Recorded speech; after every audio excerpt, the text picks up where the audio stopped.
दोस्तों, प्रकृति का निर्माण बहुत ही विचित्र है। इसको समझ पाना काफी कठिन कार्य है। जैसे कि आज एक नदी के बारे में मैं आपसे बात करूंगा जिसका पानी हमेशा उबलता रहता है। या यूं माने कि इस नदी के पानी में यदि आप चीनी और चाय पत्ती मिला दें तो चाय बनकर तैयार हो सकती है। इतना ही नहीं, बताया जाता है कि इस नदी का पानी 80 डिग्री सेल्सियस से लेकर 90 डिग्री सेल्सियस तक गर्म रहता है। और तो और इस नदी में यदि कोई जानवर अथवा इंसान गिर जाए तो उसकी मौत निश्चित होती है। दोस्तों, आज इस वीडियो में हम लोग इस नदी के बारे में बहुत ही रोचक जानकारी प्राप्त करेंगे।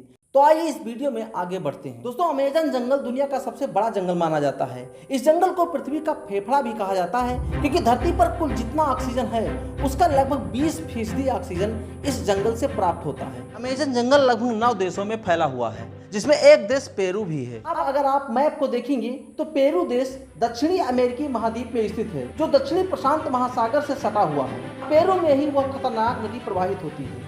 इस उबलती हुई नदी का नाम है साने टिम्पिस्का, और साने टिम्पिस्का का मतलब होता है सूरज की गर्मी से उबलता हुआ। सर्च करने से मुझे विकिपीडिया से ज्ञात हुआ कि वहाँ के स्थानीय लोग कहते हैं कि इस उबलते हुए पानी का जन्म याकू मामा नामक एक विशाल सर्प की आत्मा से हुआ है, जिसे जल की माँ के रूप में जाना जाता है। साने टिम्पिस्का नदी का एक नाम और है ला बोम्बा। यह अमेज़न की एक सहायक नदी है जिसकी लंबाई लगभग 6.5 किलोमीटर के आसपास है। साल 2011 में यह नदी चर्चा में आती है जब पेरू के ही एक रिसर्चर एंड्रेस रूजो ने इस नदी की खोज किया।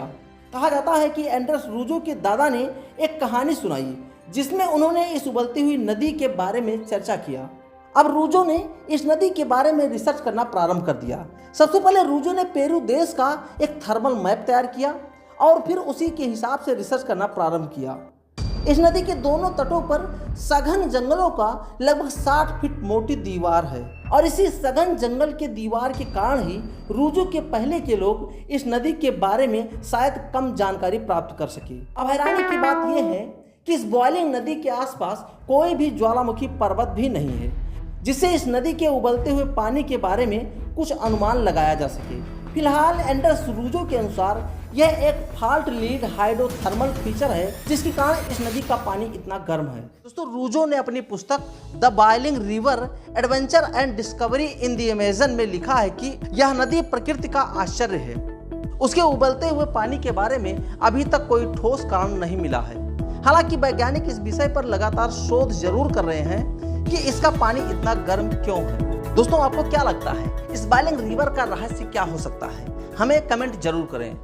मेरे द्वारा दी गई जानकारी यदि आपको अच्छी लगती हो तो यह जानकारी अपने दोस्तों के साथ जरूर शेयर करें, और हाँ, हो सके तो हमारी त्रुटियों पर कमेंट कर दिया करें। दोस्तों, मिलता हूं नेक्स्ट वीडियो में, तब तक के लिए जय हिंद।